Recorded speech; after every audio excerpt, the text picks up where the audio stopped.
हर हर महादेव। श्री शिवाय नमस्तुभ्यम।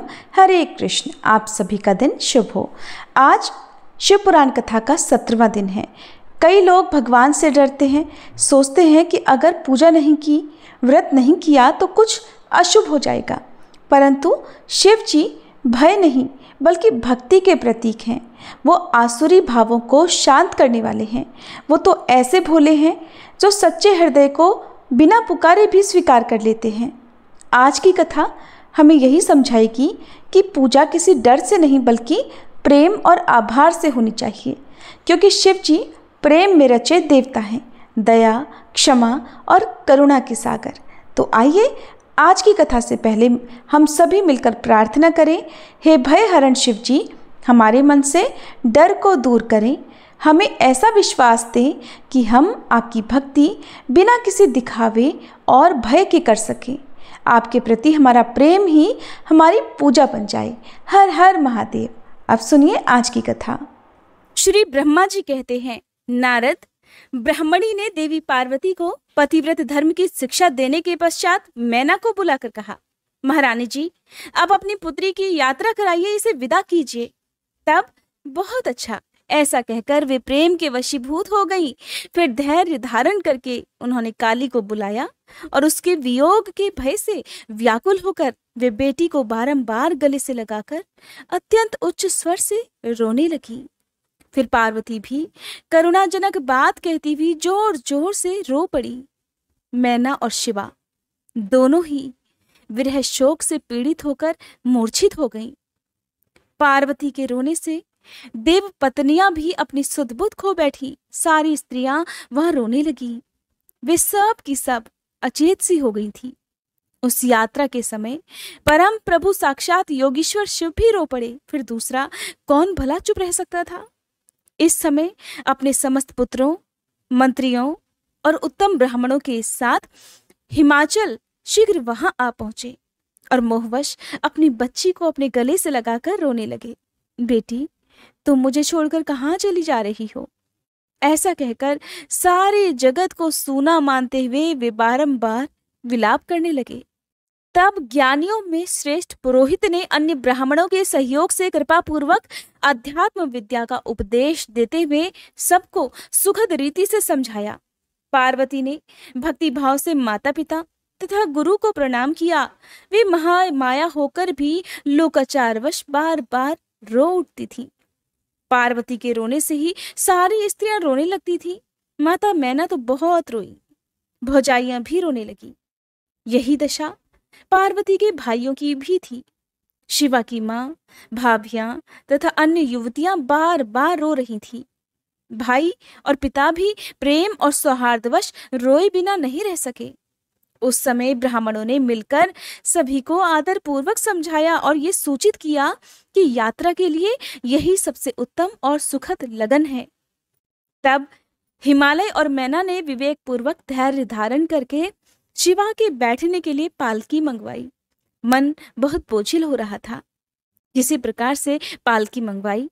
ब्राह्मणों की पत्नियों ने शिवा को उस पर चढ़ाया और सबने मिलकर ढेरों आशीर्वाद दिया।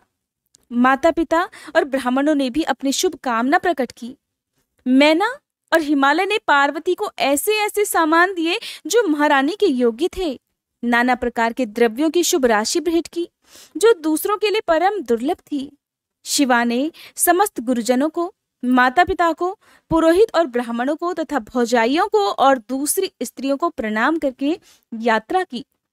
पुत्रों सहित बुद्धिमान हिमाचल भी स्नेह के वशीभूत होकर पालकी के पीछे पीछे गए और उस स्थान पर पहुंचे जहां देवताओं सहित भगवान शिव प्रसन्नता पूर्वक प्रतीक्षा कर रहे थे। वे सब लोग बड़े प्रेम और आनंद से परस्पर मिले। उन सब ने भगवान को प्रणाम किया और उनकी प्रशंसा करते हुए वे पुरी को लौट गए। अब कैलाश पर पहुंच चुके हैं भगवान शिव और पार्वती जी। वहां पर पहुंचकर भगवान शिव ने देवी पार्वती से कहा, देवेश्वरी, तुम सदा से ही मेरी प्राण प्रिया हो। तुम्हें लीला पूर्वक इस बात की याद दिला रहा हूँ। तुम्हें पूर्व जन्म की बातों का स्मरण है? अतः मेरे और अपने नित्य संबंध का यदि तुम्हें स्मरण हो तो बताओ। अपने प्राणनाथ महेश्वर की ये बात सुनकर शंकर की नित्य प्रिया पार्वती मुस्कुराती हुई बोली, हे प्राणेश्वर, मुझे सब बातों का स्मरण है, किंतु इस समय आप मौन रहिए और इस अवसर के अनुरूप जो भी कार्य हो उसी को शीघ्र पूर्ण कीजिए। श्री ब्रह्मा जी कहते हैं, नारद, प्रिया पार्वती के सैकड़ों सुधा धाराओं के समान मधुर वचन को सुनकर लोकाचार परायण भगवान विश्वनाथ बड़े प्रसन्न हुए।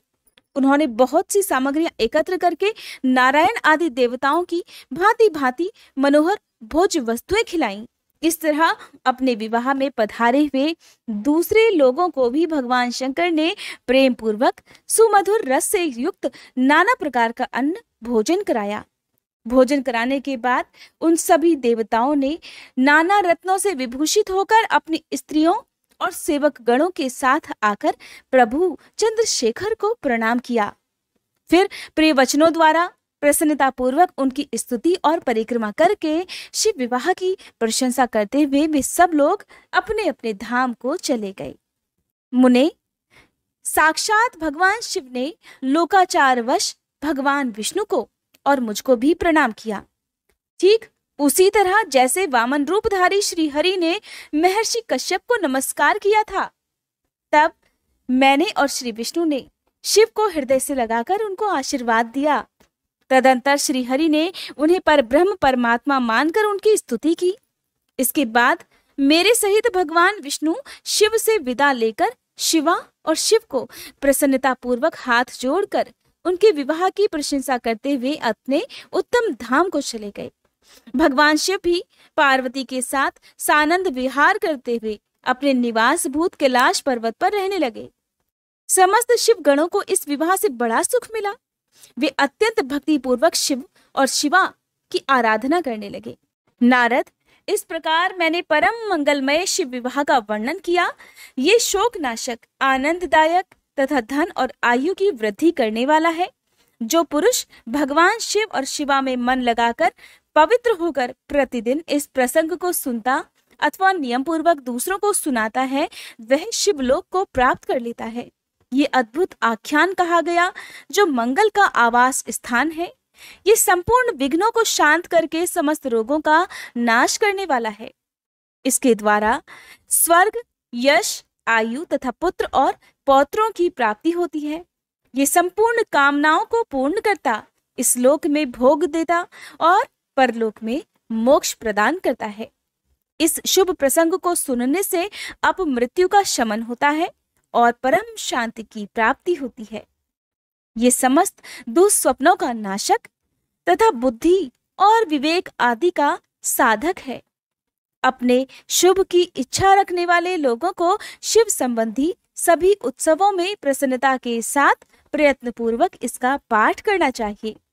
ये भगवान शिव को संतोष प्रदान करने वाला है। विशेषतः देवता आदि की प्रतिष्ठा के समय तथा शिव संबंधी सभी कार्यों के प्रसंग में प्रसन्नता पूर्वक इसका पाठ करना चाहिए अथवा पवित्र होकर शिव पार्वती के इस कल्याणकारी चरित्र का श्रवण करना चाहिए। ऐसा करने से समस्त कार्य सिद्ध हो जाते हैं। ये सत्य है, ये सत्य है और इसमें कोई संशय नहीं। वंदना करने से जिनका मन प्रसन्न हो जाता है, जिन्हें प्रेम अत्यंत प्यारा है, जो प्रेम प्रदान करने वाले, पूर्णानंदमय, भक्तों की अभिलाषा पूर्ण करने वाले, संपूर्ण ऐश्वर्यों के एकमात्र आवास स्थान और कल्याण स्वरूप है, सत्य जिनका श्री विग्रह है, जो सत्यमय है, जिनका ऐश्वर्य त्रिकाला बाधित है, जो सत्य प्रिय और सत्य प्रदाता है, ब्रह्मा और विष्णु जिनकी स्तुति करते हैं, स्वेच्छानुसार शरीर धारण करने वाले उन भगवान शंकर की मैं वंदना करता हूँ। श्री नारद जी ने पूछा, देवताओं का मंगल करने वाले हे देव, परमात्मा शिव तो सर्वसमर्थ है। आत्मा राम होकर भी उन्होंने जिस पुत्र की उत्पत्ति के लिए पार्वती जी के साथ विवाह किया था, उनके वह पुत्र किस प्रकार उत्पन्न हुआ तथा तारकासुर का वध कैसे हुआ? हे ब्राह्मण, मुझ पर कृपा करके ये सारा वृतांत पूर्ण रूप से वर्णन कीजिए। इसके उत्तर में श्री ब्रह्मा जी ने कथा प्रसंग सुनाकर कुमार के गंगा से उत्पन्न होने तथा कृत्तिका आदि 6 स्त्रियों के द्वारा उनके पाले जाने, उन 6 की संतुष्टि के लिए उनके 6 मुख धारण करने और कृत्तिकाओं के द्वारा पाले जाने के कारण उनका कार्तिकेय नाम होने की बात कही। तदंतर उनके शंकर गिरिजा की सेवा में लाए जाने की कथा भी सुनाई। फिर ब्रह्मा जी ने कहा, भगवान शंकर ने कुमार को गोद में बिठाकर अत्यंत स्नेह किया। नारद, देवताओं ने उन्हें नाना प्रकार के पदार्थ, विद्याएं, शक्ति और अस्त्र शस्त्र आदि प्रदान किए। पार्वती के हृदय में प्रेम समाता नहीं था। उन्होंने हर्षपूर्वक मुस्कुराकर कुमार को परमोत्तम ऐश्वर्य प्रदान किया, साथ ही चिरंजीवी भी बना दिया। लक्ष्मी ने दिव्य संपत्ति तथा एक विशाल और मनोहर हार अर्पित किया। सावित्री ने प्रसन्न होकर सारी सिद्ध विद्याएं प्रदान की। मुनिश्रेष्ठ, इस प्रकार वहां महोत्सव मनाया गया। सभी के मन प्रसन्न थे। विशेषतः शिव और पार्वती के तो आनंद का पार ही नहीं था। इसी बीच देवताओं ने भगवान शंकर से कहा कि प्रभु, ये तारकासुर कुमार के हाथों ही मारा जाने वाला है, इसीलिए ये उत्तम चरित्र घटित हुआ है।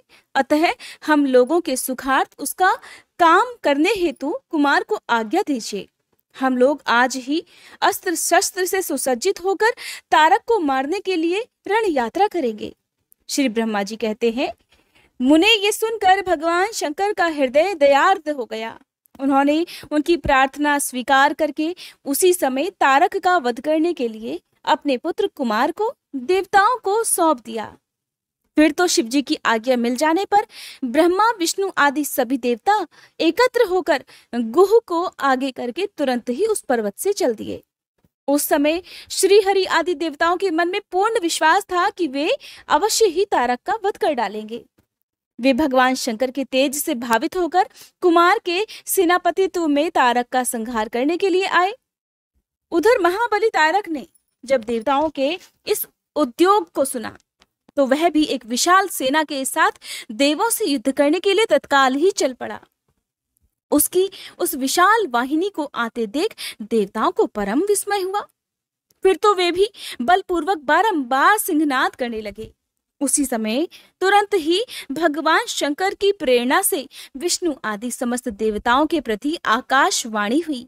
आकाशवाणी ने कहा, देवगण, तुम लोग जो कुमार के अधिनायकत्व में युद्ध करने के लिए उद्यत हुए हो, इससे तुम संग्राम में दैत्यों को जीतकर विजयी होगे। श्री ब्रह्मा जी कहते हैं, मुने, उस आकाशवाणी को सुनकर सभी देवताओं का उत्साह और भी बढ़ गया। उनका भय जाता रहा और वे वीरोचित गर्जना करने लगे। उनकी युद्ध कामना बलवती हो उठी और वे सबके सब कुमार को अग्रणी बनाकर बड़ी उतावली के साथ महिसागर संगम को गए। उधर बहुसंख्यक असुरों से घिरा हुआ वह तारक भी बहुत बड़ी सेना के साथ शीघ्र ही वहां आ धमका, जहां वे सभी देवतागण खड़े हुए थे। उस असुर के आगमन काल में प्रलयकालीन मेघों के समान गर्जना करने वाली रणभेरियां तथा अन्यान्य कर्कश शब्द करने वाले रणवाद्य बज रहे थे। उस समय तारकासुर के साथ आने वाले दैत्य ताल ठोकते हुए गर्जना कर रहे थे। उनके पदाघात से पृथ्वी कांप उठती थी। उस अत्यंत भयंकर कोलाहल को सुनकर भी सभी देवता निर्भय ही बने रहे। वे एक साथ मिलकर तारकासुर से लोहा लेने के लिए डटकर खड़े हो गए। उस समय देवराज इंद्र कुमार को गजराज पर बिठाकर सबसे आगे खड़े हो गए। वे लोकपालों से घिरे हुए थे और उनके साथ देवताओं की महती सेना थी। फिर कुमार ने उस गजराज को तो महेंद्र को दे ही दिया और वे स्वयं एक ऐसे विमान पर आरूढ़ हो गए जो परमाश्चर्यजनक तथा नाना प्रकार के रत्नों से सुशोभित था। उस समय उस विमान पर सवार होने से सर्वगुण संपन्न महायशस्वी शंकर पुत्र कुमार उत्कृष्ट शोभा से संयुक्त होकर सुशोभित हो रहे थे। उन पर परम प्रकाशमान चंवर डुलाए जा रहे थे। इसी बीच बलाभिमानी और महावीर देवता और दैत्य क्रोध से विवल होकर परस्पर युद्ध करने लगे। उस समय देवताओं और दैत्यों में बड़ा घमासान युद्ध हो गया। क्षण भर में ही सारी रणभूमि रुंड मुंडों से व्याप्त हो गई। तब महाबली तारकासुर बहुत बड़ी सेना के साथ देवताओं से युद्ध करने के लिए वेग पूर्वक आगे बढ़ा। उस रण दुर्मद तारक को युद्ध की कामना से आगे बढ़ते देख इंद्र आदि देवता तुरंत ही उसके सामने आए। फिर तो दोनों सेनाओं में महान कोलाहल होने लगा। फिर देवों और असुरों का विनाश करने वाला ऐसा द्वंद्व युद्ध प्रारंभ हुआ जिसे देखकर वीर लोग हर्षोत्फुल्ल हो गए और कायरों के मन में भय समा गया। इसी समय वीरभद्र कुपित होकर महाबली प्रमथगणों के साथ वीराभिमानी तारक के पास जा पहुंचे। वे बलवान गणनायक भगवान शिव के कोप से उत्पन्न हुए थे, अतः समस्त देवताओं को पीछे करके युद्ध की अभिलाषा से तारक के सम्मुख डट गए थे। उस समय प्रमथ गणों और सारे असुरों के मन में परमोल्लास था, अतः वे उस महासमर में परस्पर गुत्थम गुत्थ होकर जूझने लगे। फिर वीरभद्र से तारक का भयानक युद्ध हुआ। इसी बीच असुरों की सेना रण से विमुख होकर भाग उठी। इस प्रकार अपनी सेना को तितर बितर हुई देख उसका नायक तारकासुर क्रोध से भर गया और 10,000 भुजाएं धारण करके सिंह पर सवार होकर देवगणों को मार डालने के लिए वेग पूर्वक उनकी ओर झपटा। वह युद्ध के मुहाने पर देवों और प्रमथगणों को मार मार कर गिराने लगा। तब प्रमथगणों के नेता महाबली वीरभद्र उसके उस कर्म को देखकर उसका वध करने के लिए अत्यंत कुपित हो उठे। फिर तो उन्होंने भगवान शिव के चरण कमल का ध्यान करके एक ऐसा श्रेष्ठ त्रिशूल हाथ में लिया जिसके तेज से सारी दिशाएं और आकाश प्रकाशित हो उठे। इसी अवसर पर महान कौतुक प्रदर्शन करने वाले स्वामी कार्तिक ने तुरंत ही वीर बाहु द्वारा कहलाकर उस युद्ध को रोक दिया। तब स्वामी की आज्ञा से वीरभद्र उस युद्ध से हट गए। ये देख असुर सेनापति महावीर तारक कुपित हो उठा। वह युद्ध कौशल तथा नाना प्रकार के अस्त्रों का जानकार था, अतः देवताओं को ललकार ललकार कर उन पर बाणों की वर्षा करने लगा। उस समय बलवानों में श्रेष्ठ असुर राज तारक ने ऐसा महान कर्म किया कि सारे देवता मिलकर भी उसका सामना ना कर सके। उन भयभीत देवताओं को यों पिटते हुए देखकर भगवान अच्युत को क्रोध हो आया और वे शीघ्र ही युद्ध करने के लिए तैयार हो गए। उन भगवान श्री हरि ने अपने आयुध सुदर्शन चक्र और शांगर धनुष को लेकर युद्ध स्थल में महादैत्य तारक पर आक्रमण कर दिया। हे मुने, तदंतर सबके देखते देखते श्री हरि और तारकासुर में अत्यंत भयंकर और रोमांचकारी महायुद्ध छिड़ गया। इसी बीच अच्युत ने कुपित होकर महान सिंहनाद किया और धधकती हुई ज्वालाओं से प्रकाश वाले अपने चक्र को उठा लिया। ये सब देखकर श्री हरि ने उसी चक्र से दैत्यराज तारक पर प्रहार कर दिया। उसकी चोट से अत्यंत व्यथित होकर वह असुर पृथ्वी पर गिर पड़ा, परंतु वह असुर नायक तारक अत्यंत बलवान था, अतः तुरंत ही उठकर उस दैत्यराज ने अपनी शक्ति से चक्र के टुकड़े टुकड़े कर दिए। मुने, भगवान विष्णु और तारकासुर दोनों बलवान थे और दोनों में अगाध बल था, अतः युद्ध स्थल में वे परस्पर जूझने लगे। जब भगवान श्री हरि और तारकासुर दोनों युद्ध कर रहे थे जिनमें अगाध बल था, तो वे दोनों एक दूसरे के साथ युद्ध करते हुए थकने लगे। ये सब देखकर ब्रह्मा जी ने कहा, शंकर सुवन स्वामी कार्तिक, तुम तो देवादिदेव हो। पार्वती सुत विष्णु और तारकासुर का ये व्यर्थ युद्ध शोभा नहीं दे रहा है, क्योंकि विष्णु के हाथों इस तारक की मृत्यु कभी नहीं होगी। ये मुझसे वरदान पाकर अत्यंत बलवान हो गया है, ये मैं बिल्कुल सत्य बात कह रहा हूँ। पार्वती नंदन, तुम्हारे अलावा इस पापी को मारने वाला दूसरा कोई नहीं है, इसलिए महाप्रभु तुम्हें मेरे कथनानुसार ही करना चाहिए। परंतु तुम शीघ्र ही उस दैत्य का वध करने के लिए तैयार हो जाओ, क्योंकि हे पार्वती पुत्र, तारक का संहार करने के निमित्त ही तुम शंकर जी से उत्पन्न हुए हो। ब्रह्मा जी कहते हैं, मुने, इस प्रकार मेरा कथन सुनकर शंकर नंदन कुमार कार्तिकेय ठठाकर हंस पड़े और प्रसन्नता पूर्वक बोले, तथास्तु, ऐसा ही होगा। तब महान ऐश्वर्यशाली शंकर सुवन कुमार तारकासुर के वध का निश्चय करके विमान से उतर पड़े और पैदल हो गए। जिस समय महाबली शिवपुत्र कुमार अपनी अत्यंत चमकीली शक्ति को, जो लपटों से दमकती हुई एक बड़ी उल्का सी जान पड़ती थी, हाथ में लेकर पैदल ही दौड़ रहे थे, उस समय उनकी अद्भुत शोभा हो रही थी। उनके मन में तनिक भी व्याकुलता नहीं थी। वे परम प्रचंड और अप्रमेय बलशाली थे। उन षणमुख को अपनी ओर आते देखकर सुरश्रेष्ठों से वह तारक कुमार बोला, क्या शत्रुओं का संहार करने वाला कुमार यही है? मैं अकेला वीर इसके साथ युद्ध करूंगा और मैं ही समस्त वीरों, प्रमथगणों, लोकपालों और श्रीहरि जिनके नायक हैं उन देवों को भी मार डालूंगा। फिर देवताओं को दुर्वचन कहकर वह असुर तारक भीषण युद्ध करने लगा। उस समय बड़ा विकट संग्राम हुआ। तब शत्रु वीरों का संहार करने वाले कुमार ने शिवजी के चरण कमलों का स्मरण करके तारक के वध का विचार किया। फिर तो महातेजस्वी और महाबली कुमार रोषावेश में आकर गर्जना करने लगे और बहुत बड़ी सेना के साथ युद्ध के लिए डटकर खड़े हो गए।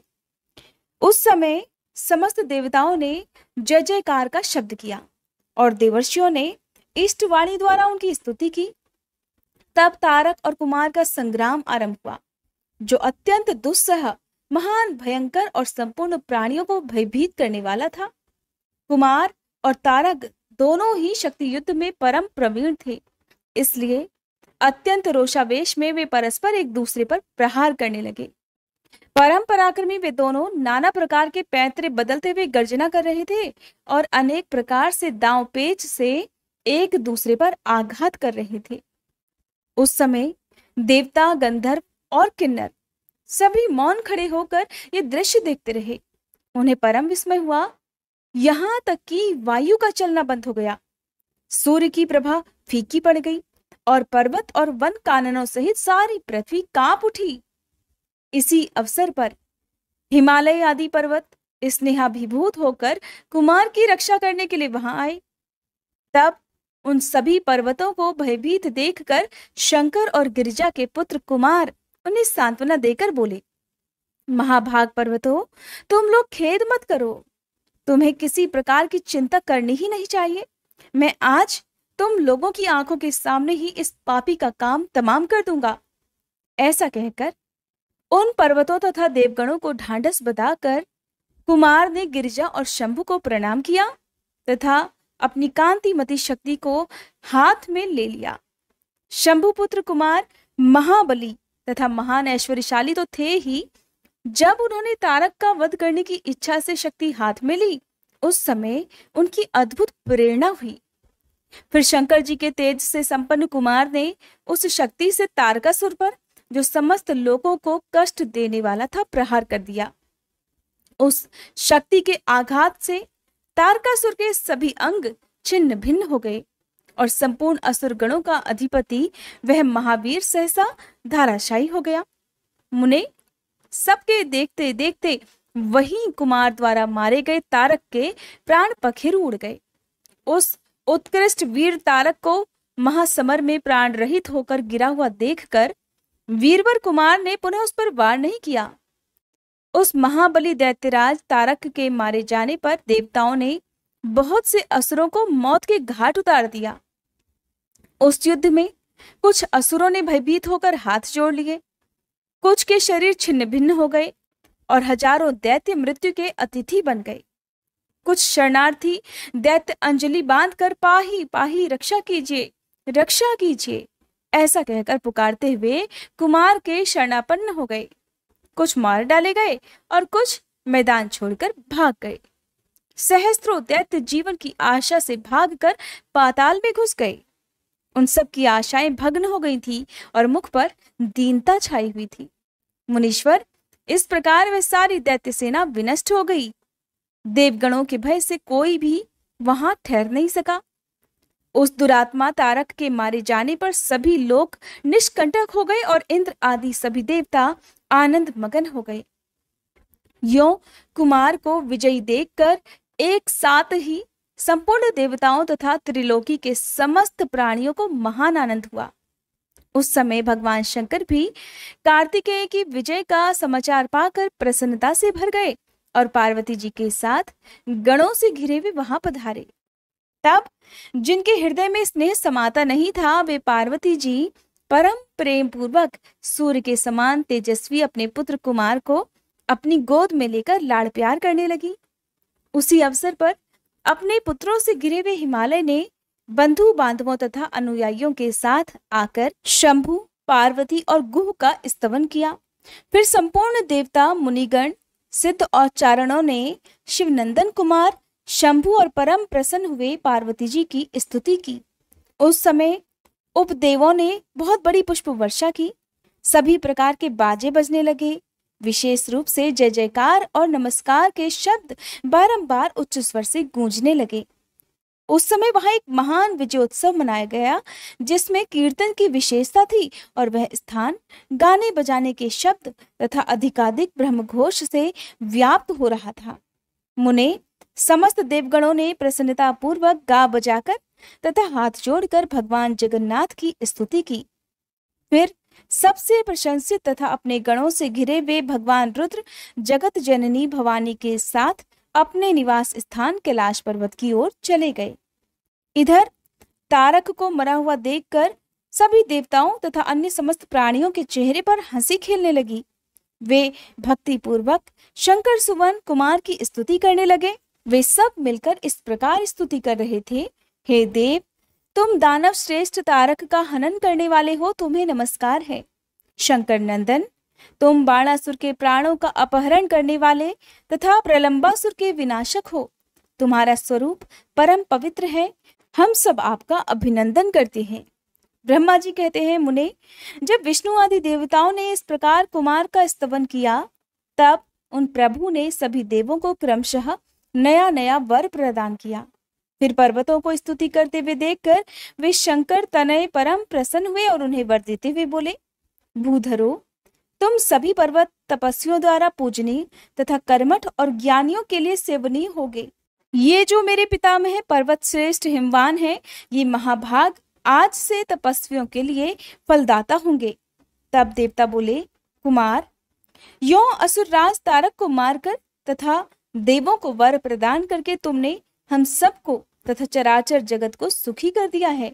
अब तुम्हें परम प्रसन्नता पूर्वक अपने माता पिता पार्वती और शंकर का दर्शन करने के लिए शिव के निवास भूत कैलाश पर चलना चाहिए। ब्रह्मा जी कहते हैं, मुने, फिर सब देवताओं के साथ विमान पर चढ़कर कुमार स्कंद शिव जी के समीप कैलाश पर पहुंच गए। उस समय शिव शिवा ने बड़ा आनंद मनाया। देवताओं ने शिव जी की स्तुति की। शिव जी ने उन्हें वरदान तथा अभयदान करके विदा किया। मुने, उस अवसर पर देवताओं को परम आनंद प्राप्त हुआ। वे शिव, पार्वती तथा शंकर नंदन कुमार के रमणीय यश का बखान करते हुए अपने अपने लोक को चले गए। इधर परमेश्वर शिव भी शिवा, कुमार तथा गणों के साथ आनंद पूर्वक उस पर्वत पर निवास करने लगे। मुने, इस प्रकार जो शिव भक्त से ओतप्रोत सुखदायक और दिव्य है, कुमार का वह सारा चरित्र मैंने तुमसे वर्णन कर दिया है। अब और क्या सुनना चाहते हो? श्री सूत जी कहते हैं, तारकासुर और कुमार के उत्तम और अद्भुत वृतांत को सुनकर नारद जी को बड़ी प्रसन्नता हुई। उन्होंने पुनः प्रेम पूर्वक श्री ब्रह्मा जी से पूछा, नारायण नारायण, हे देवाधिदेव, आप तो शिव संबंधी ज्ञान के अथाह सागर हैं। हे प्रजानाथ, मैंने स्वामी कार्तिक के सद्वृतांत को, जो अमृत से भी उत्तम है, सुन लिया। अब गणेश जी का उत्तम चरित्र भी सुनना चाहता हूँ। आप कृपया उनका जन्म वृतांत तथा दिव्य चरित्र, जो संपूर्ण मंगलों के लिए भी मंगल स्वरूप है, वर्णन कीजिए। सूत जी कहते हैं, महामुनि नारद का ऐसा वचन सुनकर ब्रह्मा जी का मन हर्ष से गदगद हो गया। वे शिव जी का स्मरण करके बोले, नारद, पहले जो मैंने विधि पूर्वक गणेश जी की उत्पत्ति का वर्णन किया था कि शनि की दृष्टि पड़ने से गणेश जी का मस्तक कट गया था, तब उस पर हाथी का मुख लगा दिया गया था, वह कल्पांतर की कथा है। अब श्वेत कल्प में घटित हुई गणेश जी के जन्म की कथा का वर्णन करता हूँ, जिसमें कृपालु शंकर ने ही उनका मस्तक काट लिया था। ध्यान पूर्वक सुनो। मुने, इस विषय में तुम्हें तनिक भी संदेह नहीं करना चाहिए, क्योंकि भगवान शंभु कल्याणकारी, सृष्टिकर्ता और सबके स्वामी हैं। वे ही सगुण और निर्गुण भी हैं। उन्हीं की लीला से सारे विश्व की सृष्टि, रक्षा और विनाश होता है। नारद, अब प्रस्तुत विषय को आदर पूर्वक श्रवण करो। एक समय पार्वती जी की जया विजया नाम वाली सखियां उनके पास आकर विचार करने लगी, सखी, सभी गण रुद्र के ही हैं। नंदी, भृंगी आदि जो हमारे हैं, वे भी शिव की ही आज्ञा पालन में तत्पर रहते हैं। जो असंख्य प्रमथगण हैं, उनमें भी हमारा कोई नहीं है। वे सभी शिवाज्ञा परायण होकर द्वार पर खड़े रहते हैं। सखी, अगर वे सभी हमारे भी हैं, तब भी उनसे हमारा मन नहीं मिलता। अतः हे पाप रहते, आपको भी हमारे लिए गण की रचना करनी चाहिए।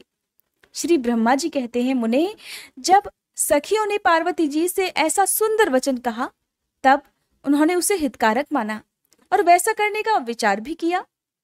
फिर किसी समय जब पार्वती जी स्नान कर रही थी, तब सदाशिव नंदी को डरा धमकाकर घर के भीतर चले आए। शंकर जी को आते देखकर स्नान करती हुई जगत जननी पार्वती उठकर खड़ी हो गई। उस समय उनको बड़ी लज्जा आई, वे आश्चर्यचकित हो गई। उस अवसर पर उन्होंने सखियों के वचन को हितकारक तथा सुखप्रद माना। उस समय ऐसी घटना घटित होने पर माया परमेश्वरी शिव पत्नी पार्वती ने मन में ऐसा विचार किया कि मेरा कोई एक ऐसा सेवक होना चाहिए जो परम शुभ, कार्यकुशल और मेरी ही आज्ञा में तत्पर रहने वाला हो, उसे तनिक भी विचलित होने वाला ना हो। ऐसा मन में विचार कर पार्वती देवी ने अपने शरीर की मैल से एक ऐसे चेतन पुरुष का निर्माण किया जो संपूर्ण शुभ लक्षणों से युक्त था। उसके सभी अंग सुंदर और दोष रहित थे। उसका वह शरीर विशाल, परम शोभायमान और महान बल पराक्रम से संपन्न था। देवी ने उसे अनेक प्रकार के वस्त्र, नाना प्रकार के आभूषण और बहुत सा उत्तम आशीर्वाद देकर कहा कि तुम मेरे पुत्र हो, मेरे अपने ही हो, तुम्हारे समान प्यारा मेरे यहाँ कोई दूसरा नहीं है। पार्वती जी के ऐसा कहने पर वह पुरुष उन्हें नमस्कार करके बोला, माँ, आज आपको ऐसा कौन सा कार्य आन पड़ा है? मैं आपके कहे अनुसार उसे जरूर पूर्ण करूंगा। गणेश जी के इस प्रकार पूछने पर पार्वती जी अपने पुत्र को उत्तर देते हुए बोली कि तात, तुम मेरे पुत्र हो, मेरे अपने हो, इसलिए तुम मेरी बात सुनो। आज से तुम मेरे द्वारपाल हो जाओ। सतपुत्र, मेरी आज्ञा के बिना कोई भी हठपूर्वक मेरे महल के भीतर प्रवेश न करने पाए, चाहे वो कहीं से भी आए, कोई भी हो। बेटा, ये मैंने तुमसे बिल्कुल सत्य बात कही है। ब्रह्मा जी कहते हैं, मुने, ऐसा कहकर पार्वती जी ने गणेश के हाथ में एक सुदृढ़ छड़ी दे दी। उस समय उनके सुंदर रूप को निहार कर पार्वती जी हर्षमगन हो गई। उन्होंने परम प्रेम पूर्वक अपने पुत्र का मुख चूमा और कृपावश होकर छाती से लगा लिया। फिर दंडधारी गणराज को अपने द्वार पर स्थापित कर दिया। बेटा नारद, फिर पार्वती नंदन महावीर गणेश पार्वती की हित कामना से हाथ में छड़ी लेकर गृह द्वार पर पहरा देने लगे। उधर शिवा अपने पुत्र गणेश को अपने दरवाजे पर नियुक्त करके अपनी सखियों के साथ स्नान करने लगी। मुनिश्रेष्ठ, इसी समय भगवान शिव, जो परम कौतुकी तथा नाना प्रकार की लीलाएं रचने में निपुण हैं, फिर द्वार पर आ पहुंचे। गणेश जी उन पार्वती पति को तो पहचानते नहीं थे, अतः तुरंत बोल उठे, देव, माता की आज्ञा के बिना तुम अभी भीतर मत जाओ। माता स्नान करने के लिए गई हैं। तुम कहाँ जाना चाहते हो? इस समय यहां से हट जाओ। ऐसा कहकर गणेश ने उन्हें रोकने के लिए छड़ी हाथ में ले ली। उन्हें ऐसा करते देखकर शिवजी बोल उठे, मूर्ख, तू किसे रोक रहा है? दुर्बुद्धि, क्या तू मुझे नहीं जानता? मैं शिव के अतिरिक्त और कोई नहीं हूं। फिर महेश्वर के गण उसे समझाकर हटाने के लिए वहां आए और गणेश से बोले, सुनो, हम मुख्य शिवगण ही द्वारपाल हैं और सर्वव्यापी भगवान शंकर की आज्ञा से तुम्हें हटाने के लिए ही यहाँ आए हैं। तुम्हें भी गण समझकर हम लोगों ने मारा नहीं है, अन्यथा तुम कब के मारे गए होते। अब कुशल इसी में है कि तुम खुद ही यहाँ से हट जाओ। क्यों व्यर्थ ही अपनी मृत्यु को बुला रहे हो? ब्रह्मा जी कहते हैं, मुने, यों कहे जाने पर भी गिरिजानंदन गणेश निर्भय ही बने रहे। उन्होंने शिवगणों को फटकारा और दरवाजे को नहीं छोड़ा। तब उन सभी शिवगणों ने शिव जी के पास जाकर सारा वृतांत उन्हें कह सुनाया। मुने, उनसे सब बातें सुनकर संसार के गति स्वरूप अद्भुत लीला विहारी महेश्वर अपने उन गणों को डांट कर कहने लगे, गणों, ये कौन है जो इतना उच्छृंखल होकर शत्रु की भांति बकवास कर रहा है? इस नवीन द्वारपाल को दूर भगा दो। और तुम लोग नपुंसक की तरह खड़े होकर उसका वृतांत मुझे क्यों सुना रहे हो? विचित्र लीला रचने वाले अपने स्वामी शंकर के ऐसा कहने पर वे गण पुनः वहीं लौट आए। फिर गणेश द्वारा पुनः रोके जाने पर शिव जी ने गणों को आज्ञा दी कि तुम पता लगाओ कि वो कौन है और क्यों यहाँ ऐसा कर रहा है। गणों ने पता लगाकर बताया कि हे महादेव, ये तो श्री गिरिजा के पुत्र हैं और द्वारपाल के रूप में बैठे हुए हैं। तब लीला रूप शंकर ने विचित्र लीला करनी चाहिए और अपने गणों का गर्व भी गलित करना चाहा। इसलिए गणों को तथा देवताओं को बुलाकर गणेश जी से भीषण युद्ध करवाया। पर उनमें से कोई भी गणेश जी को पराजित नहीं कर पाया। तब स्वयं शूलपाणी महेश्वर वहां आए। ये सब देखकर गणेश जी ने माता के चरणों का स्मरण किया। तब शक्ति ने उन्हें बल प्रदान कर दिया। सभी देवता शिव जी के पक्ष में आ गए। घोर युद्ध हुआ। फिर स्वयं शूलपाणी महेश्वर ने आकर त्रिशूल से गणेश जी का सिर ही काट डाला। जब ये समाचार पार्वती जी को मिला तो वे बहुत क्रोधित हो गई और बहुत सी शक्तियों को उत्पन्न करके उन्होंने बिना विचारे उन्हें प्रलय करने की आज्ञा दे डाली। फिर तो चारों ओर शक्तियों के द्वारा प्रलय मचाई जाने लगी। उन शक्तियों का वह जाज्वल्यमान तेज सभी दिशाओं को जला डाल रहा था। उसे देखकर वे सभी शिवगण भयभीत होकर भाग खड़े हुए। मुने, इसी समय तुम दिव्य दर्शन नारद वहां आ पहुंचे। तुम्हारा वहां आने का अभिप्राय देवता गणों को सुख पहुंचाना था। तब तुमने मुझ देवताओं सहित शंकर जी को प्रणाम करके कहा कि नारायण नारायण। आप सभी देवता गणों को इस विषय में मिलकर विचार करना चाहिए। तब मुनि, वे सभी देवता तुम महात्मा के साथ ही सलाह करने लगे कि इस दुख का नाश भला कैसे हो सकता है। फिर उन्होंने यही निश्चय किया कि जब तक गिरिजा देवी कृपा नहीं करेंगी तब तक सुख प्राप्त ही नहीं हो सकेगा। अब इस विषय में और विचार करना एकदम व्यर्थ है। ऐसी धारणा करके तुम्हारे सहित सभी देवता और ऋषि भगवती शिवा के निकट गए और क्रोध की शांति के लिए उन्हें प्रसन्न करने लगे। उन्होंने प्रेम पूर्वक उन्हें प्रसन्न करते हुए अनेकों स्तोत्रों द्वारा उनकी स्तुति करके बारंबार उनके चरणों में अभिवादन किया। फिर देवगण की आज्ञा से ऋषि बोले। देवर्षियों ने कहा, जगदम्बे तुम्हें नमस्कार है। हे शिव पत्नी तुम्हें प्रणाम है। चंडिके तुम्हें हमारा अभिवादन प्राप्त हो। हे कल्याणी तुम्हें बारंबार प्रणाम है। अम्बे तुम्ही आदि शक्ति हो। तुम ही सदा सारी सृष्टि की निर्माणकर्त्री, पालिका शक्ति और संहार करने वाली हो। देवेशी तुम्हारे कोप से सारी त्रिलोकी विकल हो रही है, अतः अब तो प्रसन्न हो जाओ। हे देवी, हम सब आपके चरणों में मस्तक झुकाते हैं। ब्रह्मा जी कहते हैं, नारद, इस प्रकार तुम सभी ऋषियों द्वारा स्तुति किए जाने पर भी परादेवी पार्वती ने उनकी ओर क्रोध भरी दृष्टि से ही देखा, किंतु कहा कुछ नहीं। तब उन ऋषियों ने पुनः उनके चरण कमलों में सिर झुकाया और भक्तिपूर्वक हाथ जोड़कर पार्वती जी से निवेदन किया, देवी अब तो बस सर्वनाश ही होना चाहता है, अतः क्षमा करो, क्षमा करो। हे अंबिके, तुम्हारे स्वामी शिव भी तो यहीं स्थित है, तनिक उनकी ओर तो देखो। हम लोग, ये ब्रह्मा विष्णु आदि देवता तथा सारी प्रजा सब तुम्हारे ही हैं और व्याकुल होकर अंजलि बांधे तुम्हारे सामने खड़े हैं। हे परमेश्वरी, इन सब का अपराध क्षमा करो। शिवे, अब इन्हें शांति प्रदान करो। ब्रह्मा जी कहते हैं, मुने, सभी देवर्षियों ने ऐसा कहकर अत्यंत दीन भाव से व्याकुल होकर हाथ जोड़े और चंडिका के सम्मुख खड़े हो गए। उनका ऐसा कथन सुनकर चंडिका देवी प्रसन्न हो गई। उनके हृदय में करुणा का संचार हो आया और वे ऋषियों से इस प्रकार बोली, ऋषियों, यदि मेरा पुत्र जीवित हो जाए और वह तुम लोगों के मध्य पूजनीय मान लिया जाए तो संहार नहीं होगा। जब तुम लोग उसे सर्वाध्यक्ष का पद प्रदान कर दोगे तभी लोक में शांति हो सकती है, अन्यथा तुम्हें सुख प्राप्त नहीं हो सकता।